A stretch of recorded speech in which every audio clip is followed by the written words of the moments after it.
Donc maintenant, on va faire un tour de France. On commence à Rennes par Simon Rouzet sur la localisation en réalité augmentée de nodules pulmonaires en vidéothoracoscopie grâce au Cone Beam Computed Tomography. Il me semble qu'on en a parlé peut-être cette semaine. Là. Un petit peu, mais... Il y a 2 jours exactement. Donc, Monsieur le Président, Monsieur le modérateur, chers maîtres, chers confrères, merci de me refaire l'honneur de vous présenter ce travail que j'initie avec le docteur Delatour, le professeur Berroy, dans le cadre de ma thèse d'université. Malheureusement pour ceux qui étaient présents mercredi, la présentation est assez analogue, vous allez vous en rendre compte. Juste quelques petits détails que vous pourrez apprécier cette fois-ci. Donc depuis plusieurs années maintenant, les sociétés notamment nord-américaines ont fait preuve de l'efficacité des programmes de dépistage du cancer bronchopulmonaire, surtout les dépistages précoces permettant de dépister des nodules pulmonaires de petite taille. Mais ça pose le problème d'une augmentation considérable du diagnostic de nodules d'histologie étaminée, histologie qu'il faut préciser. La chirurgie vidéothoracoscopique, donc chirurgie mini-invasive pulmonaire, prend tout son intérêt dans ce diagnostic de nodules pulmonaires d'histologie étaminée, car étant moins invasive et beaucoup mieux tolérée pour des résections infralobaires et non anatomiques. Et la localisation de nodules pulmonaires, quand c'est des nodules de petite taille, de faible densité ou de grande profondeur, c'est considérablement rendu difficile par la voie mini-invasive et la vidéothoracoscopie, et le chirurgien en souffre quelquefois même à mettre son doigt entre les orifices de thoracoscopie. Donc, pour pallier ce problème de localisation de nodules pulmonaires, on avait jusqu'à présent recours à nos collègues radiologues pour la plupart, qui mettaient en place en préopératoire de manière scanoguidée, et donc avec des biopsies transpariétales, des systèmes de localisation, les hameçons, les cols ou l'ipiodoles pour ne citer que les plus utilisés. Le problème de ces procédures, comme on vient de le dire, elles sont invasives, préopératoires, et sont drivées à un certain nombre d'inefficacités, voire de complications. Donc il y a une belle méta-analyse du début d'année qui a montré que l'hameçon, qui était largement le plus utilisé, avait quand même un taux d'échec de 6%. Échec était lié au fait que l'hameçon, des fois, restait enchâssé dans la paroi thoracique, l'hameçon, des fois, était carrément dans le cul-de-sac pleural, ou voire le chirurgien pensait avoir l'hameçon bien dans son wedge, comme on peut le voir ici avec le point d'entrée, mais finalement assez loin du point d'intérêt de l'hameçon, et donc on se retrouvait avec des fois pas du tout de nodule, voire le nodule coupé en deux. Et donc le but de ce travail, c'est de trouver une alternative purement intraopératoire pour éviter ce type de soucis. De même, il y avait des taux de complications non négligeables, des taux de pneumothorax pour plus de 2 tiers de mise en place des hameçons, et d'hémorragie pour près de plus de 15%, ce qui n'est pas négligeable pour un système juste de localisation préopératoire. Et donc notre alternative se voulait non invasive et strictement péropératoire pour pas non plus de ce problème de complication ou d'efficacité, avoir un problème organisationnel parce qu'il fallait faire correspondre l'emploi du temps du radiologue et du chirurgien. Et donc cette modalité de localisation, j'ai bien sûr un système radiologique qui s'approche étroitement du scanner, à la différence près que ce n'est pas un système fermé, un anneau comme le OARM utilisé en neurochirurgie, mais un système, un C-arm robotisé, le Cone Beam Computed Tomography. Donc l'installation était assez semblable à une chirurgie conventionnelle, à la différence près que le champ opératoire est optimisé pour avoir un accès au système de commande du C-arm et du système radiologique. La filière anesthésique était protégée pour éviter toute extubation ou arrachage de perfusion intempestif. Et dernier détail qui a son importance, l'installation du malade devait se faire sans conflit potentiel avec le C-arm qui tourne de manière robotisée avec le malade. Donc on a dû supprimer la cuisse sternale et fessier et remplacer par un matelas coquille à dépression. Donc la chirurgie, ensuite, une fois cette installation un peu spécifique réalisée, était strictement classique, avec la mise en place de trocars ou d'écarteurs à tissu mou. Sans écartement intercostal, en revanche, on crée le pneumothorax qui devait être d'intensité modérée, qu'on détaillerait un peu plus après. Et ensuite, on fait acquisition rotationnelle, le robot qui tourne autour du malade, qui permet d'obtenir des images d'une qualité presque équivalente à celle du scanner à partir du moment où on a un pneumothorax d'intensité bien contrôlé. Donc ici on peut voir par exemple une nodule en verre dépoli sans trop de difficultés, alors qu'à la palpation c'est une nodule qui est foncièrement assez semblable à un parenchyme strictement normal. Donc, une fois ces images obtenues, le chirurgien allait voir son ingénieur, ou quand l'ingénieur était absent, le chirurgien faisait lui-même la segmentation. C'est une segmentation semi-interactive avec ensuite le nodule qui était directement intégré dans les images de scopie. Et là, donc la chirurgie se poursuit avec un laps de temps entre la segmentation et la chirurgie très court, et avec une modalité de scopie classique en réalité augmentée, comme on peut le voir en bas à gauche, et une chirurgie thoracoscopique, on est capable de positionner notre pince sur ce qu'on pense être la localisation du nodule.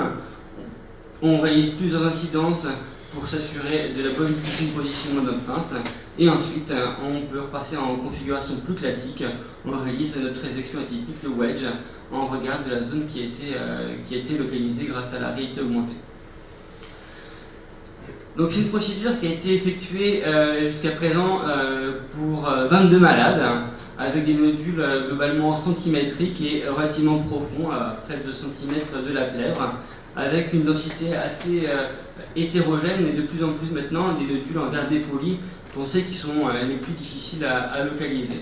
Le temps de scopie était restreint, en 2 minutes, avec une localisation qui, entre le début du CBCT et la localisation assurée avec notre pince bien positionnée, inférieure au quart d'heure, ce qui était somme toute tout à fait acceptable. Donc la plupart des résections, près de 2 tiers, bien sûr c'est l'essence même de ce système de localisation, c'est la réalisation de résections infralobaires, donc des wedges ou des wedges plus curages. Le temps opératoire était de 108 minutes, légèrement augmenté du fait de l'importance de l'examen extemporané qui, au CHU, se trouve dans un autre bâtiment et manifestement obligé à attendre avant de pouvoir finir de manière définitive la chirurgie.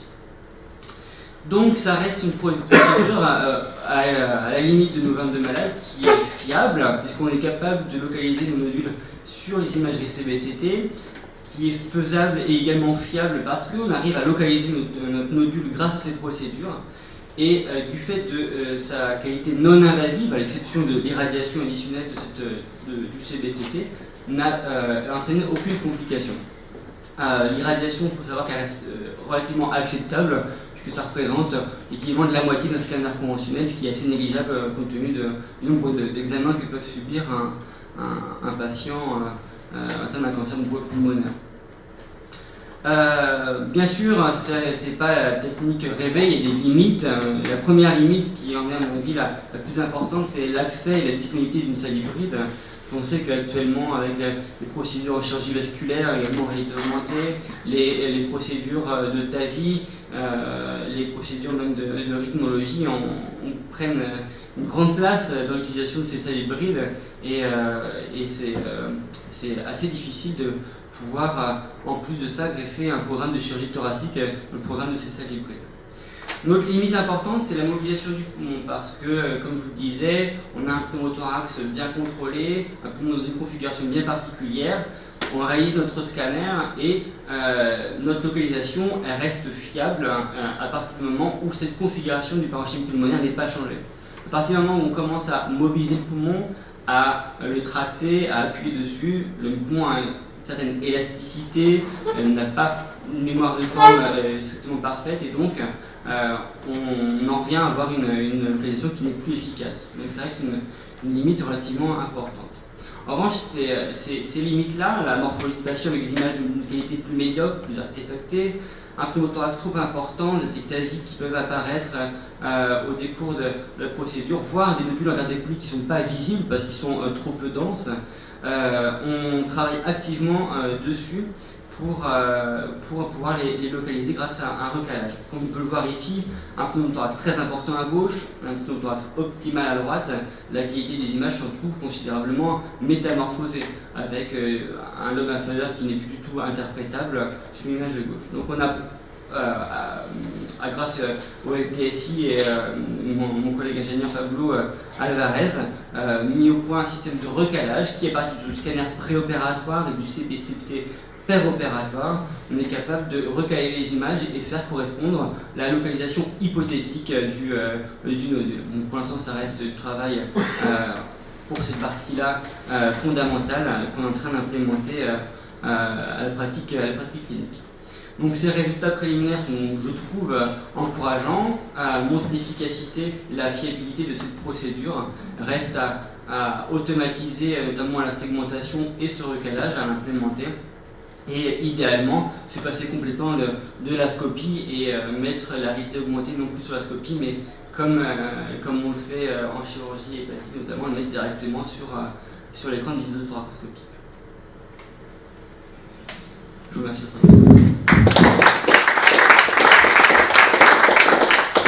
Merci beaucoup. Est-ce qu'il y a des questions ou des commentaires par rapport à cette technique ? Voilà.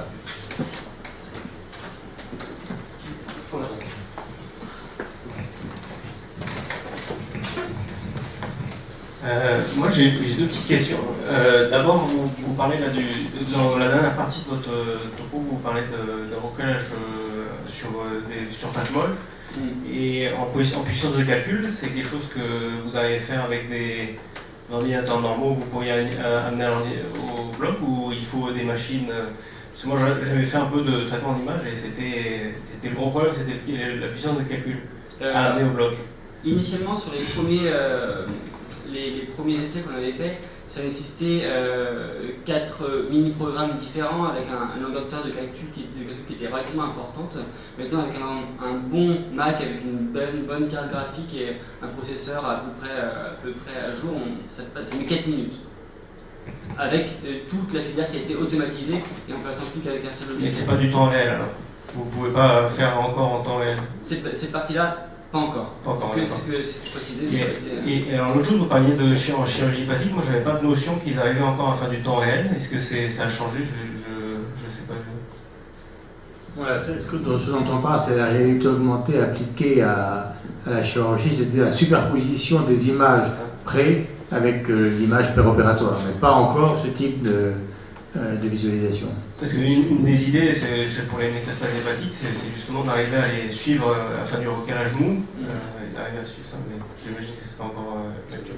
Non, enfin, je ne suis pas du tout spécialiste de chirurgie hépatique. Moi, non, mais c'est la même problématique. Voilà, moi, ce que m'avait donné, c'était les équipes clermontoises, où j'avais fait mon master notamment, qui travaillait sur la réalité augmentée en chirurgie hépatique, qui nous montrait qu'ils avaient commencé à arriver à faire un tracking en temps réel et reprojeter la réalité augmentée sur l'écran de vidéo. Je pense qu'on a été pollué parce qu'ils ont fait l'IRCAD en fait, parce que tout est passé sur cet aspect alors qu'on aurait pu évoluer sur d'autres aspects. C'est intéressant.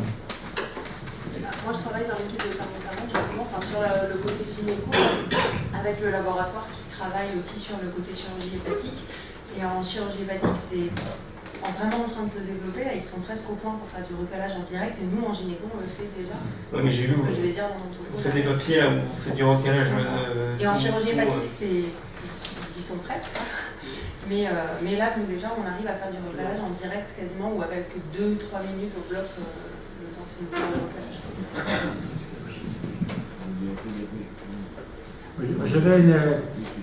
J'avais une question. Là, on est en train de se dire on dépasse les capacités de notre salle hybride. Alors quand je vais parler de l'avenir de la chirurgie, on me pose toujours la question, mais il faut combien de salles hybrides? Et moi je dis il faut plus que ça. Parce qu'on peut toujours optimiser une salle hybride en faisant de la chirurgie conventionnelle, et plus ça va, plus on aura besoin de salles hybrides probablement. Donc je pense que l'avenir c'est de faire beaucoup de salles hybrides. C'est cher, mais on peut les... Voilà.